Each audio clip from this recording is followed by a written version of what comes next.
달도 없는 칠흑 같은 밤이었습니다. 초가집 마루에 앉아있는 한 남자. 35살의 선비 김성립.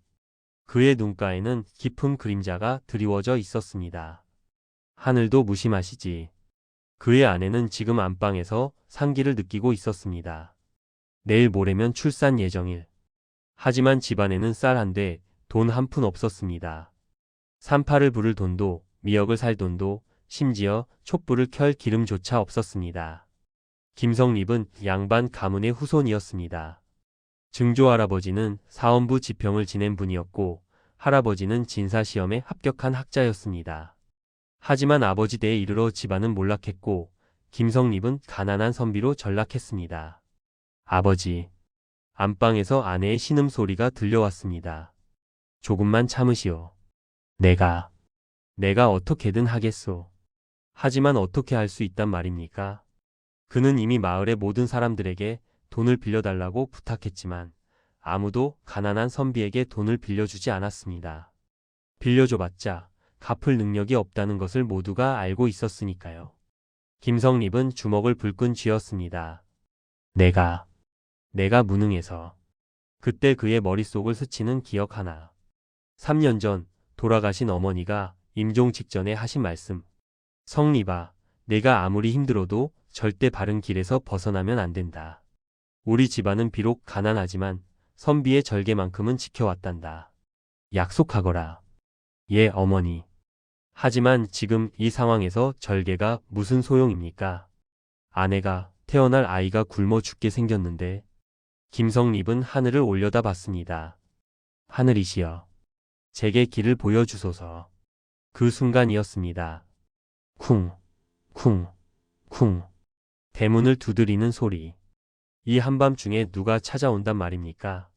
김성립은 심장이 쿵쾅거렸습니다. 혹시 빚쟁이? 아니면 도둑? 떨리는 손으로 대문을 열었습니다. 하지만 밖에는 아무도 없었습니다. 이상하네. 주위를 둘러봐도 인기척이 전혀 없었습니다. 바람 소리만 스산하게 들릴 뿐. 혹시 누군가 장난을 친 걸까? 김성립은 고개를 가로저으며 다시 안으로 들어가려 했습니다. 바로 그때 김선비 등 뒤에서 낮고 굵은 목소리가 들려왔습니다.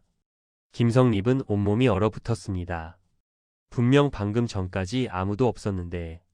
천천히 뒤를 돌아보는 순간 김성립의 눈이 커졌습니다. 그곳에는 키가 7자는 좋게 넘어 보이는 거구의 사내가 서 있었습니다.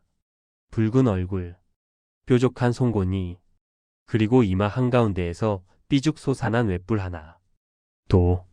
도깨비? 김성립은 그 자리에 주저앉고 말았습니다. 1장 악마의 제안. 아니 도깨비의 제안. 도깨비는 김성립을 내려다보며 빙그레 웃었습니다. 두려워 마시게 김선비. 나는 자네를 해치러 온 것이 아니라네. 그럼 무엇 때문에? 자네를 돕기 위해서지. 도깨비는 김성립 옆에 털썩 앉았습니다. 거구의 몸집이 땅에 닿자 미세한 진동이 느껴졌습니다. 나는 불두령이라고 하네. 이 마을 뒷산 석굴에서 300년을 살아온 도깨비일세. 300년. 그렇네. 긴 세월이었지.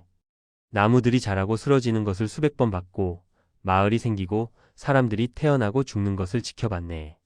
하지만 도깨비의 목소리가 쓸쓸해졌습니다. 외로웠네.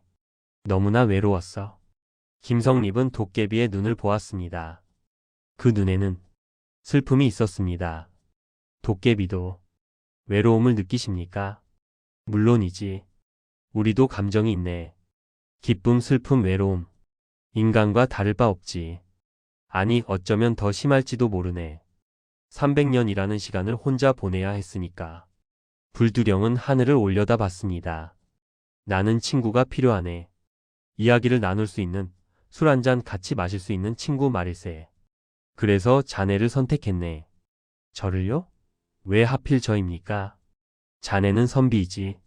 글을 읽고 세상 이치를 아는 사람. 그리고 불두령은 김성립의 눈을 똑바로 바라봤습니다.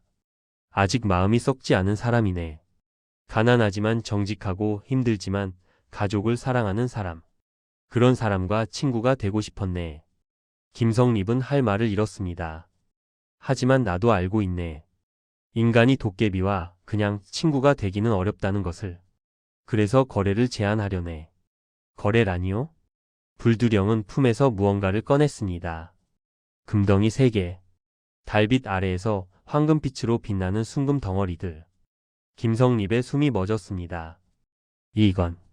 이것으로 자네의 급한 불부터 끄시게. 아내의 출산도 무사히 치를 수 있을 것이네. 하지만 조건은 무엇입니까? 김성립은 떨리는 목소리로 물었습니다. 세상에 공짜는 없다는 것을 그는 알고 있었습니다.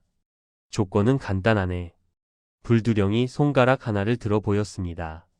첫째, 매달 보름날 밤마다 나와 만나 술 한잔 나누며 이야기를 나누는 것. 손가락 둘. 둘째, 세상 돌아가는 이야기를 들려주는 것. 서울에는 무슨 일이 일어나는지, 임금님은 어떤 정치를 하시는지, 사람들은 무엇을 걱정하고 기뻐하는지. 그런 이야기들을 해주면 되네. 손가락 셋. 셋째, 나와의 거래를 절대 비밀로 할 것. 그 누구에게도 말해서는 안 되네. 그게 전부입니까? 그렇네. 그것만 지켜준다면 매달 보름날 밤마다 금덩이를 주겠네. 자네가 부자가 될 때까지 말일세. 김성립은 혼란스러웠습니다. 도깨비와의 거래라니. 어머니의 유언이 떠올랐습니다. 바른 길에서 벗어나지 마라. 하지만 안방에서는 아내의 신음소리가 계속 들려왔습니다. 아파. 김성립은 눈을 질끈 감았습니다. 그리고 결심했습니다. 좋습니다. 하지만 한 가지 조건을 더 추가하고 싶습니다. 오호? 인간이 도깨비에게 조건을 더 단다고? 불두령이 재미있다는 듯 웃었습니다. 말해보게. 제 가족에게는 절대 해를 끼치지 않는다고 약속해 주십시오. 아내와 태어날 아이 그리고 제 혈육 모두를요. 불두령은 잠시 침묵하다가 고개를 끄덕였습니다. 좋네. 나 불두령의 이름을 걸고 맹세하겠네. 자네 가족에게는 절대 해를 끼치지 않겠네. 오히려 보호해주겠네. 감사합니다. 김성립은 금덩이를 받아들었습니다. 무거웠습니다. 하지만 그것이 금의 무게인지 아니면 이 결정의 무게인지 알 수 없었습니다. 그럼 다음 보름날 밤 뒷산 큰 바위 아래에서 만나세. 잊지 마시게. 알겠습니다. 불두령이 사라지려는 순간 김성립이 물었습니다. 한 가지만 여쭤봐도 되겠습니까? 왜 하필 금입니까? 도깨비는 금을 어디서 구하십니까? 불두령이 웃었습니다. 300년을 살다 보면 산속에 묻힌 보물도 알게 되고 땅속 금맥도 알게 되네. 도깨비에게 금이란 그저 반짝이는 돌멩이일 뿐이라네. 하지만 인간에게는 그게 전부인 것 같더군. 그 말을 남기고 불두령은 사라졌습니다. 마치 안개처럼 스르르. 김성립은 한참을 멍하니 서 있다가 손에 든 금덩이를 확인했습니다. 진짜였습니다. 꿈이 아니었습니다. 여보, 물 좀. 아내의 목소리에 김성립은 정신을 차렸습니다. 지금 갑니다. 그는 금덩이를 품에 깊이 넣고 안방으로 달려갔습니다. 이장 기적 같은 아침. 다음날 새벽. 김성립은 동이 트기 무섭게 마을의 금은방을 찾아갔습니다. 이게 정말 순금이요? 금은방 주인은 눈이 휘둥그레졌습니다. 이 정도 순도의 금은 처음 봅니다. 대체 어디서? 먼 친척 어르신이 돌아가시면서 유산으로 남기신 겁니다. 김성립은 미리 준비한 거짓말을 했습니다. 아, 그러셨군요. 이건 최소 은자 300냥은 받을 수 있습니다. 300냥. 김성립은 기절할 뻔했습니다. 300냥이면 일반 백성이 10년은 먹고 살 수 있는 돈이었습니다. 일단 은자 50냥만 바꿔주십시오. 나머지는 맡아 두시겠습니까? 물론입니다. 김성립은 은자 50냥을 받아들고 곧장 쌀가게, 약방, 포목점을 돌았습니다. 쌀 2가마, 산후 보약 재료, 아내를 위한 비단 옷감, 아기를 위한 포대기감, 그리고 마을에서 가장 솜씨 좋다는 산파 할머니를 모셔왔습니다. 어머 김선비, 갑자기 웬일입니까? 할머니, 제발 저희 집에 오셔서 아내 출산을 도와주십시오.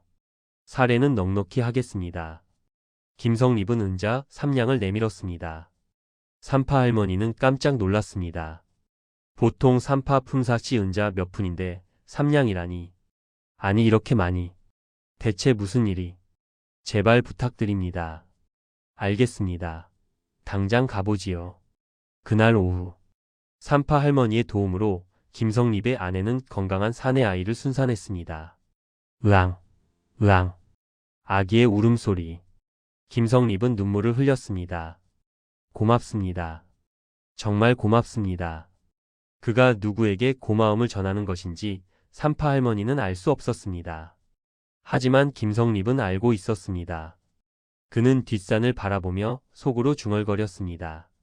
불두령님, 감사합니다. 3장 달라지는 일상. 보름이 지났습니다. 김성립의 집은 완전히 달라져 있었습니다. 허름했던 초가집은 깨끗이 수리되었고 집안에는 쌀독이 가득 찼습니다. 아내는 건강을 되찾았고 아기도 무럭무럭 자라고 있었습니다. 마을 사람들은 수군거렸습니다. 김선비 집이 갑자기 부자가 됐다던데? 먼 친척한테 유산 받았다더라. 그런데 이상하지 않나? 그렇게 부유한 친척이 있었으면 진작 도와주지 않았을까? 글쎄, 뭔가 석연치 않긴 하지. 하지만 김성립은 신경 쓰지 않았습니다. 보름날 밤이 되었습니다. 김성립은 아내에게 거짓말을 했습니다. 여보, 오늘 밤 친구들과 모임이 있어. 늦을 것 같으니 먼저 주무시오. 조심히 다녀오세요, 서방님. 아내는 의심 없이 웃으며 보냈습니다. 김성립은 가슴이 찔렸습니다. 아내에게 거짓말을 한다는 것이? 하지만 어쩔 수 없었습니다. 도깨비와의 약속은 비밀이니까요. 뒷산으로 올라가는 길. 달빛이 밝았습니다. 큰 바위 아래에는 이미 불두령이 기다리고 있었습니다. 그런데 이게 무엇입니까? 김성립은 깜짝 놀랐습니다. 바위 아래에 작은 상이 차려져 있었습니다. 막걸리 한 동이, 안주로 보이는 나물들, 그리고 2개의 잔. 자네를 기다리며 준비해봤네. 어떤가? 도깨비도 술상을 차릴 줄 안다는 것을 알았는가? 불두령이 자랑스럽게 웃었습니다. 감사합니다. 자, 앉으시게. 둘은 마주 앉았습니다. 불두령이 막걸리를 따랐습니다. 건배, 우리의 우정을 위하여. 우정. 이라고 하셨습니까? 물론이지. 우리는 이제 친구가 아닌가? 김성립은 복잡한 심정이었습니다. 친구. 도깨비와 인간이 친구가 될 수 있을까? 자, 이제 이야기를 들려주게. 요즘 세상은 어떻게 돌아가는가? 김성립은 최근에 들은 이야기들을 꺼내기 시작했습니다. 서울에서는 영모 사건이 있었다고 합니다. 누군가 영모를 꾸몄다가 발각되어 삼족이 멸했다고. 인간 세상은 항상 권력 다툼이 있구나. 그리고 일본과의 무역이 활발해졌다고 합니다. 스시마 섬을 통해 많은 물건들이 오간다고. 재미있구만. 더 말해보게. 김성립은 계속 이야기했습니다. 올해 풍년이 들어 쌀값이 내렸다는 이야기. 어느 마을에 호랑이가 나타나 사람들을 습격했다는 이야기. 새로 부임한 현감이 청렴하다는 소문. 불두령은 눈을 반짝이며 들었습니다. 자네 이야기를 듣고 있으면 내가 인간 세상에 사는 것 같네. 300년 동안 산속에만 있었는데 이렇게 세상 돌아가는 이야기를 들으니 정말 즐겁구만. 그렇게 말씀해 주시니 제가 더 기쁩니다. 한참을 이야기하다가 불두령이 물었습니다. 그런데 김선비, 자네는 무엇이 되고 싶었는가? 원래 꿈이 무엇이었나? 김성립은 잠시 멈칫했습니다. 저는 과거의 급제에서 관직에 나가고 싶었습니다. 오, 벼슬을 하고 싶었구나. 예. 백성들을 위해 일하고 나라를 위해 봉사하고 싶었습니다. 하지만 가난해서 제대로 공부를 할 수 없었습니다. 책도 살 돈이 없었고 스승님을 찾아갈 여비도 없었지요. 불두령이 고개를 끄덕였습니다. 이제는 다르지 않은가? 자네는 이제 돈이 생겼네. 공부를 할 수 있지 않은가? 김성립은 깨달았습니다. 맞습니다. 이제는 정말 공부를 할 수 있습니다. 그렇습니다. 이제는 할 수 있습니다. 좋네. 훌륭한 관리가 되게나. 그리고 백성들을 잘 돌봐주게. 300년을 살며 봤지만 탐관오리들이 백성을 괴롭히는 것만큼 한심한 일도 없더군. 명심하겠습니다. 그날 밤 헤어지기 전 불두령은 또다시 금덩이 2개를 주었습니다. 다음 달에 또 만나세. 감사합니다, 불두령님. 김성립은 금덩이를 품에 넣고 산을 내려왔습니다. 그의 마음은 이상하게 가벼웠습니다. 불두령과 이야기를 나누는 것이 생각보다 즐거웠습니다. 정말 친구가 될 수 있을까? 도깨비와 인간이? 사장 의심의 눈초리. 석 달이 흘렀습니다. 김성립의 삶은 완전히 변했습니다. 허름한 초가집은 기와집으로 바뀌었습니다. 하인 2를 고용했습니다. 서재에는 수많은 책들이 꽂혔습니다. 김성립은 매일 공부에 매진했습니다. 사서 삼경, 춘추자시전, 사기, 자치통감, 과거 시험에 필요한 모든 책을 구입해 읽었습니다. 마을 사람들의 수군거림은 더욱 심해졌습니다. 김선비 집이 너무 갑자기 부자가 됐어. 뭔가 석연치 않아. 혹시 도둑질이라도? 아니면 묘를 도굴했거나. 특히 한 사람이 유독 김성립을 의심했습니다. 박진사. 김성립보다 나이가 5살 많은 40살의 중년 선비였습니다.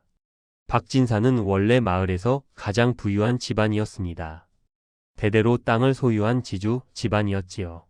그런데 김성립이 갑자기 부자가 되면서 자신의 입지가 흔들리기 시작했습니다. 대체 어디서 그 많은 돈이 나온 거지? 박진사는 궁금증을 참을 수 없었습니다. 어느 날 박진사는 김성립의 집을 찾아갔습니다. 김선비, 잠시 이야기 좀 나눌 수 있겠소? 아, 박진사님. 어서 오십시오. 김성립은 정중하게 맞이했습니다. 둘은 사랑방에 마주 앉았습니다. 박진사는 둘러보며 감탄했습니다. 집이 참 좋아졌구려. 석 달 만에 이렇게 달라지다니. 과찬이십니다. 그런데 말이오, 솔직히 말해보시오. 대체 어디서 그 많은 재물을 얻었소? 김성립은 예상했던 질문이었습니다. 말씀드렸다시피 먼 친척 어르신께서 유산을 남기셨습니다. 그 친척 어르신이 누구신가? 이름이라도 알려주시오. 그것은 죄송하지만 말씀드리기 어렵습니다. 왜요? 혹시 숨길 일이라도? 박진사의 눈빛이 날카로워졌습니다. 그런 것이 아니라 그분의 가족들이 원치 않으셔서요. 이상하구려. 그렇게 많은 유산을 주고도 가족들이 모른다는 게 말이나 됩니까? 박진사님, 제가 정직하지 못한 방법으로 돈을 벌었다고 의심하시는 겁니까? 김성립의 목소리에 힘이 들어갔습니다. 아니요, 의심하는 것은 아니지만 마을 사람들이 궁금해하니까요. 마을 사람들이요? 아니면 박진사님 본인이 궁금하신 겁니까? 둘 사이에 긴장감이 흘렀습니다. 박진사는 헛기침을 했습니다. 그냥 순수한 관심에서 물어본 것이니 오해 마시오. 알겠습니다. 박진사는 돌아갔지만 의심은 사라지지 않았습니다. 오히려 더 깊어졌습니다. 분명 뭔가 숨기고 있어. 반드시 알아내고 말겠어. 그날 밤부터 박진사는 김성립을 몰래 감시하기 시작했습니다. 5장 들킨 비밀. 보름날 밤. 김성립은 평소처럼 뒷산으로 올라갔습니다. 하지만 그는 몰랐습니다. 멀찍이 뒤에서 박진사가 몰래 따라오고 있다는 것을. 오늘은 꼭 비밀을 밝혀내고 말겠어. 박진사는 숨을 죽이고 김성립을 미행했습니다. 김성립이 뒷산의 큰 바위에 도착했습니다.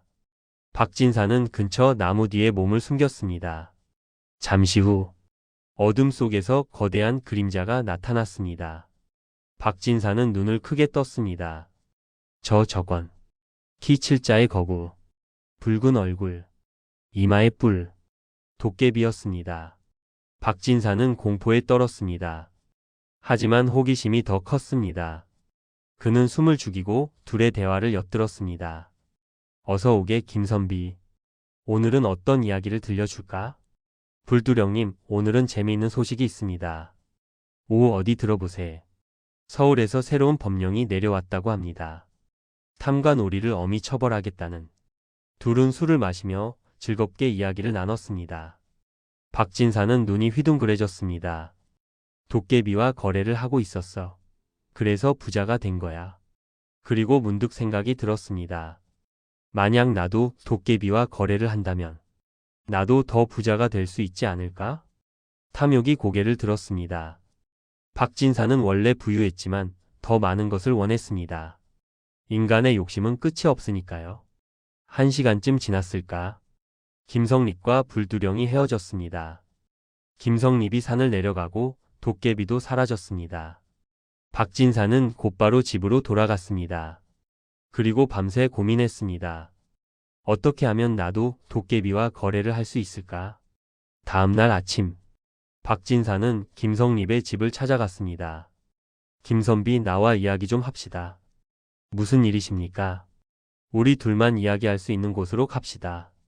둘은 인적 드문 숲속으로 갔습니다. 박진사가 입을 열었습니다. 김선비, 내가 다 알고 있소. 무엇을 말입니까? 도깨비와 거래하고 있다는 것을. 김성립의 얼굴이 하얗게 질렸습니다. 어떻게? 어젯밤 몰래 따라갔소. 뒷산에서 도깨비와 만나는 것을 봤소. 박진사님, 진정하시오. 나는 마을 사람들에게 말하지 않을 것이오. 조건이 있으시겠군요. 역시 똑똑하시군. 조건은 간단하오. 나도 그 도깨비를 소개시켜 주시오. 김성립은 난처했습니다. 불두령과의 약속에는 비밀을 지킬 것이라는 조건이 있었습니다. 하지만 이미 박진사가 알아버렸습니다. 만약 거절하신다면 박진사가 위협적으로 말했습니다. 마을 사람들 모두에게 알리겠소. 김선비가 도깨비와 거래해서 부자가 됐다고. 그러면 어떻게 되겠소? 사람들이 자네를 마녀 사냥하듯 몰아낼 것이오. 김성립은 궁지에 몰렸습니다. 가족을 생각했습니다. 아내와 어린 아들. 만약 마을에서 쫓겨난다면 그들은 어떻게 될까? 알겠습니다. 다음 보름날 함께 가시지요. 현명한 선택이요. 박진사는 만족스럽게 웃었습니다. 6장 세 번째 인물의 등장. 보름날 밤. 김성립은 박진사를 데리고 뒷산으로 올라갔습니다. 불두령은 이미 도착해 있었습니다. 오늘은 손님이 있구먼. 불두령은 박진사를 보며 눈을 가늘게 떴습니다. 불두령님, 죄송합니다. 이 사람은 제 이웃인 박진사입니다. 저와 같은 거래를 원한다고 합니다. 박진사는 두려움을 억누르고 절을 했습니다.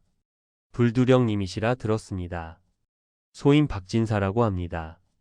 불두령은 한참 동안 박진사를 위아래로 훑어봤습니다. 그의 눈빛, 표정, 몸짓. 300년을 산 도깨비는 인간의 본성을 꿰뚫어 보는 능력이 있었습니다. 이 인간은 탐욕이 가득하구나. 하지만 불두령은 티를 내지 않았습니다. 오히려 재미있다는 듯 웃었습니다. 또 한 명의 인간이 나를 찾아왔군. 좋아, 조건은 같네. 매달 보름날 밤 술을 나누며 이야기를 해주면 금을 주겠네. 감사합니다. 정말 감사합니다. 박진사는 연신절을 했습니다. 그의 눈에는 금에 대한 욕망이 번뜩였습니다.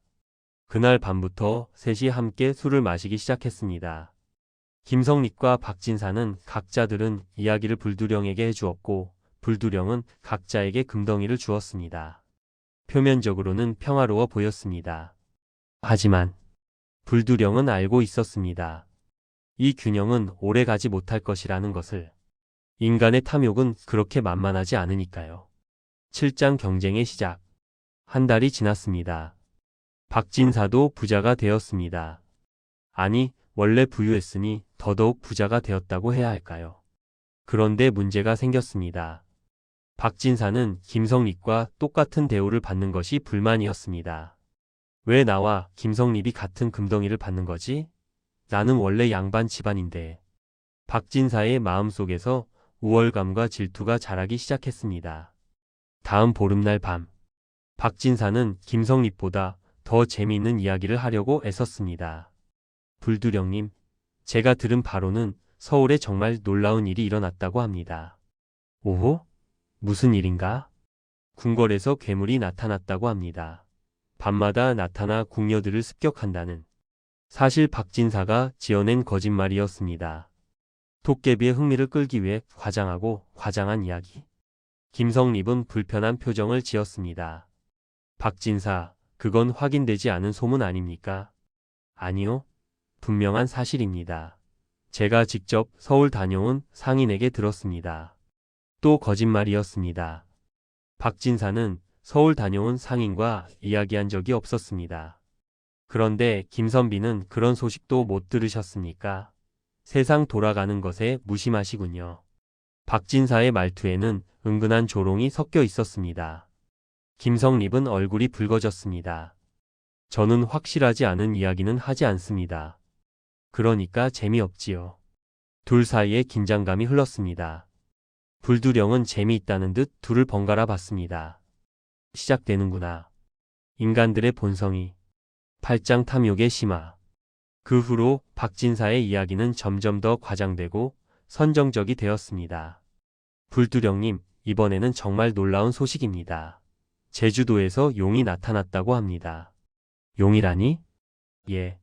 바다에서 솟아올라 마을을 습격했다고. 완전한 거짓말. 그리고 강원도에서는 천년 묵은 여우가 나타나 100명을 홀렸다고 합니다. 역시 거짓말. 김성립은 참다 못해 말했습니다. 박진사, 그만 좀 하십시오. 그런 황당무계한 이야기를. 황당무계하다니요? 세상에는 믿기 어려운 일들이 많습니다. 불두령님도 도깨비시지 않습니까? 박진사는 자신의 논리에 도취되어 있었습니다. 하지만 김성립은 알고 있었습니다. 박진사가 관심을 독차지하려 한다는 것을, 더 많은 금을 받으려 한다는 것을, 그리고 김성립 자신도 모르게 변하고 있었습니다. 처음에는 가족을 위해 금이 필요했습니다. 하지만 이제는 다른 욕심이 생기기 시작했습니다. 내년 과거 시험에 급제해서 좋은 관직을 얻고 싶다. 서울에 큰 집을 사고 싶다. 사람들에게 존경받는 관리가 되고 싶다. 순수했던 목표가 점점 야망으로 변해가고 있었습니다. 불두령은 이 모든 것을 지켜봤습니다. 인간은 역시 변하는구나. 아무리 선한 사람도 금 앞에서는. 구장 파국의 시작. 3달이 더 지났습니다. 박진사와 김성립의 관계는 최악으로 치달았습니다. 서로 말을 섞지 않았고 심지어 눈도 마주치지 않았습니다. 불두령과의 만남에서도 각자 따로 이야기하고 서로의 이야기를 무시했습니다. 어느 날 박진사는 사악한 생각을 하기 시작했습니다. 만약 김성립이 없다면 내가 불두령의 유일한 친구가 되지 않을까? 그러면 금을 2배로 받을 수 있을 텐데. 아니, 어쩌면 모든 금을 독차지할 수도. 탐욕이 이성을 집어삼켰습니다. 박진사는 계획을 세우기 시작했습니다. 김성립을 제거할 방법을. 다음 보름날 밤, 박진사는 일부러 김성립보다 일찍 뒷산에 도착했습니다.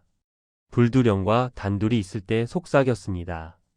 불두령님, 제가 중대한 사실을 알려드려야 할 것 같습니다. 무엇인가? 김성립이 불두령님을 배신하려 합니다. 불두령의 얼굴이 굳어졌습니다.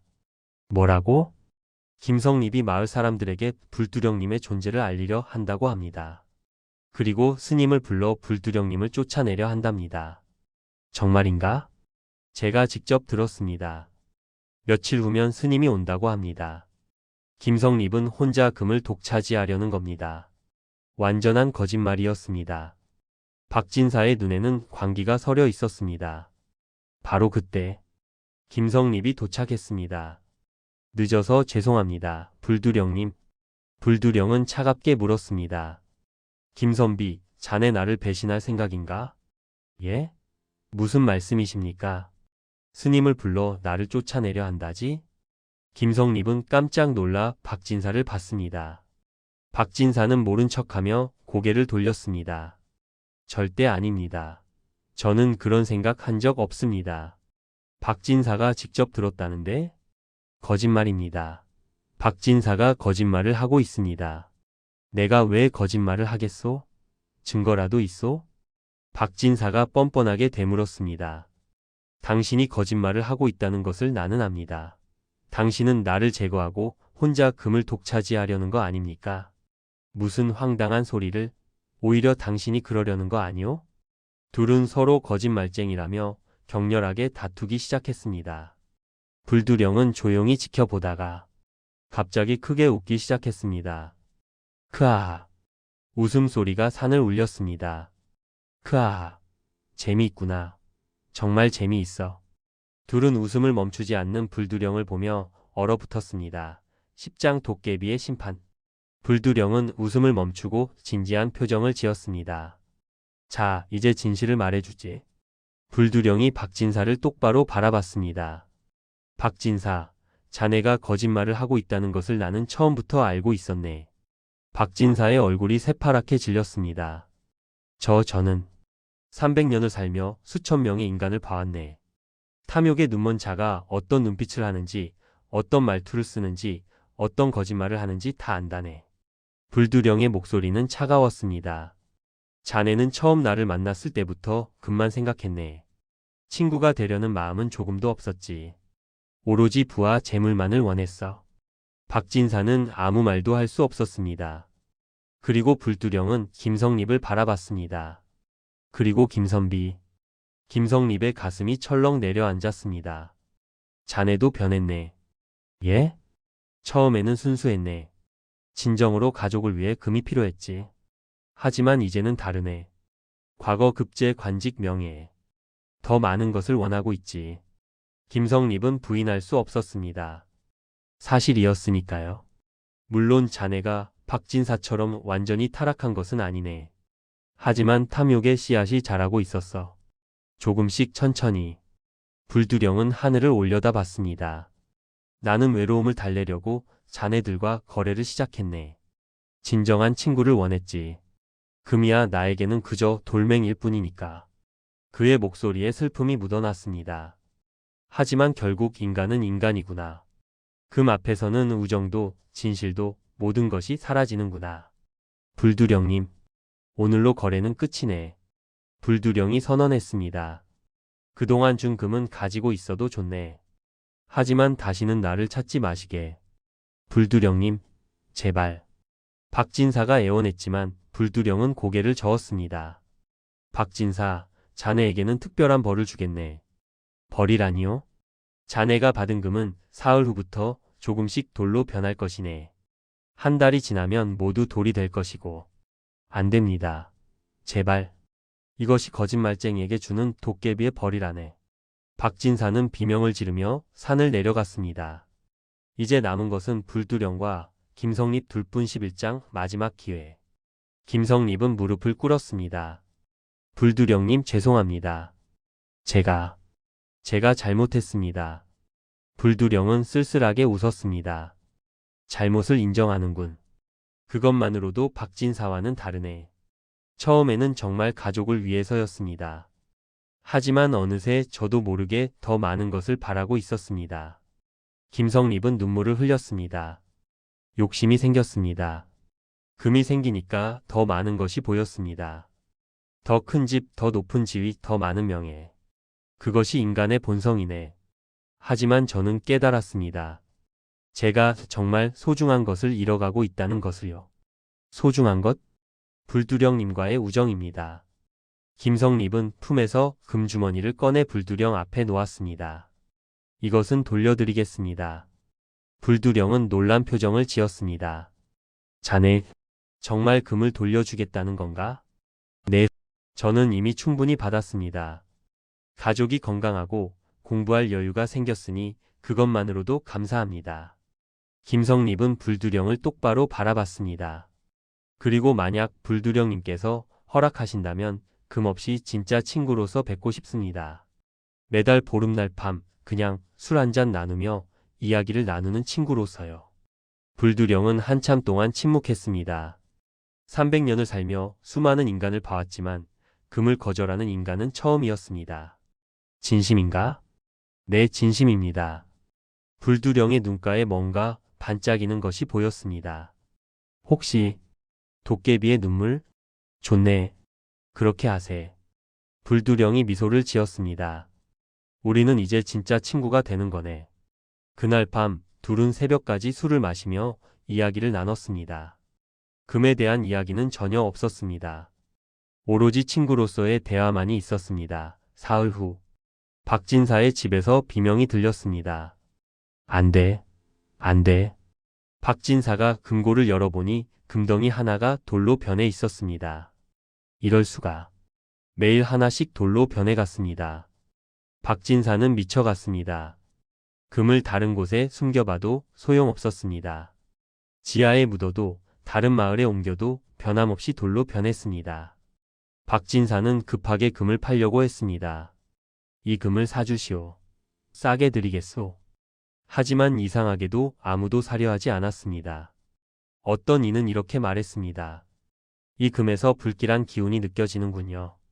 사지 않겠습니다. 한 달 후 모든 금이 돌로 변했습니다. 박진사는 빈털터리가 되었습니다. 더 큰 문제는 박진사가 금을 믿고 큰 빚을 졌다는 것입니다. 새 땅을 사고 집을 크게 짓고 하인들을 늘리고 이제 그 빚을 갚을 방법이 없었습니다. 빚쟁이들이 몰려왔습니다. 돈을 갚아라. 집과 땅을 팔아서라도 갚아. 박진사는 모든 재산을 잃었습니다. 그리고 미쳐버렸습니다. 매일 뒷산으로 올라가 외쳤습니다. 불두령, 나와라. 금을 돌려달라. 하지만 도깨비는 나타나지 않았습니다. 결국 박진사는 객사하여 죽었습니다. 아무도 그의 죽음을 슬퍼하지 않았습니다. 그 후로 김성립은 정말로 금없이 불두령을 만났습니다.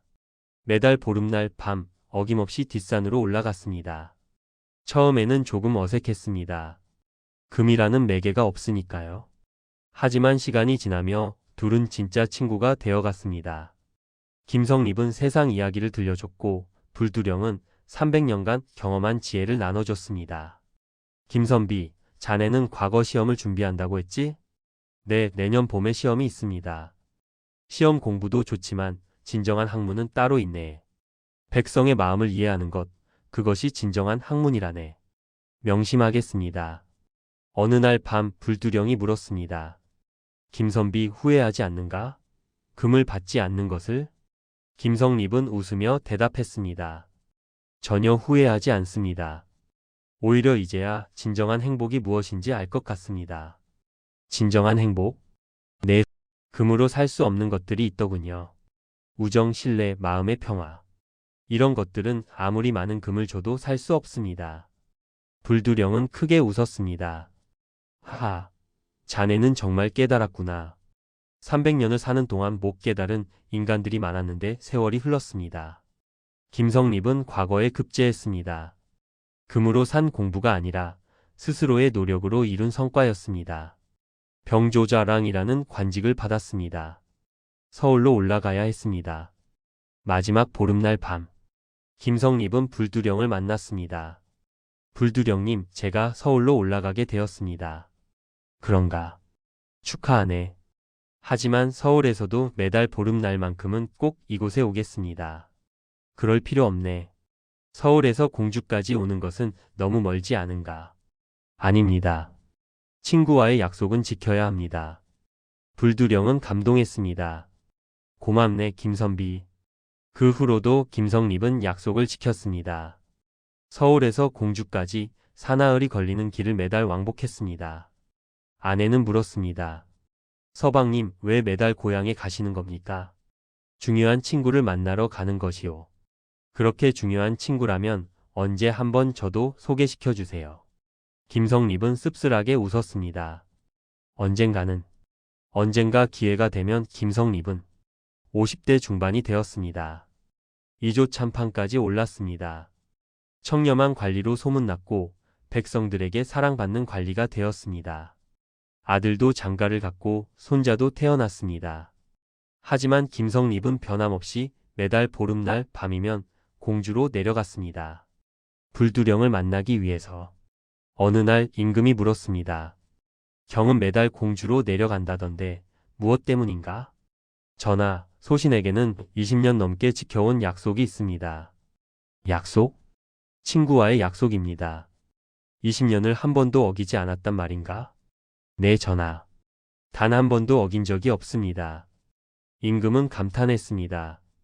대단한 우정이로다. 그 친구는 참으로 복이 많구나. 16장 30년 후. 김성립은 늙었습니다. 머리는 새하얗게 새었고 허리도 굽었습니다. 관직에서 물러나 고향으로 돌아왔습니다. 하지만 여전히 보름날 밤이면 뒷산으로 올라갔습니다. 숨이 차고 다리가 후들거렸지만 친구와의 약속은 지켜야 했습니다. 불두령은 변함이 없었습니다. 도깨비는 늙지 않으니까요. 김선비, 자네 많이 늙었구만. 하하. 세월이 야속하지요. 이제 얼마 못 살 것 같습니다. 그런가. 벌써 30년이 흘렀구나. 둘은 마지막이 될지도 모를 술잔을 나눴습니다. 불두령님, 그동안 정말 감사했습니다. 무엇이 고마운가? 제 인생 최고의 친구가 되어주셔서요. 만약 30년 전 그날 밤 불두령님을 만나지 못했다면 제 인생은 완전히 달랐을 겁니다. 나도 고맙네. 300년의 외로움을 잊게 해주었으니. 김성립은 미소 지으며 물었습니다. 박진사는 어떻게 되었는지 아십니까?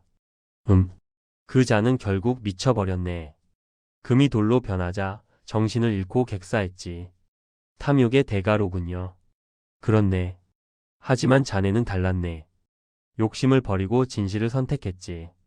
제가 현명했던 것이 아닙니다. 운이 좋았을 뿐이지요. 불두령님 같은 친구를 만난 것이. 그날 밤 김성립은 집으로 돌아가 편안히 잠들었습니다. 그리고 다시는 깨어나지 않았습니다. 해시태그 에필로그 친구를 위한 노래. 김성립의 장례식이 열렸습니다. 많은 사람들이 모였습니다. 제자들, 동료 관리들, 백성들. 모두가 그의 죽음을 애도했습니다. 장례 행렬이 산으로 향할 때였습니다. 갑자기 하늘에서 슬픈 노랫소리가 들려왔습니다. 300년을 기다렸네. 친구 하나 만나려고. 30년을 함께했네. 이제 또 홀로 남았네. 사람들은 고개를 들어 하늘을 봤지만 아무것도 보이지 않았습니다. 하지만 노랫소리는 계속되었습니다. 금은 돌이 될 수 있어도 진정한 우정은 영원하네. 자네를 잊지 않으리. 이 노래가 끝날 때까지. 김성립의 아들이 물었습니다. 저 노랫소리는 무엇입니까? 아무도 대답할 수 없었습니다. 하지만 김성립의 아내는 알고 있었습니다. 남편이 30년간 매달 만나러 갔던 친구가 누구인지. 그날 밤 마을 사람들은 뒷산에서 슬픈 노랫소리를 들었습니다. 도깨비가 친구를 그리워하며 부르는 노래. 그 후로도 매년 보름날 밤이면 그 노랫소리가 들렸다고 합니다. 어떤 이는 그것이 바람소리라고 했고 어떤 이는 새소리라고 했습니다. 하지만 진실을 아는 사람들은 알고 있었습니다. 그것이 도깨비가 친구를 그리워하며 부르는 노래라는 것을.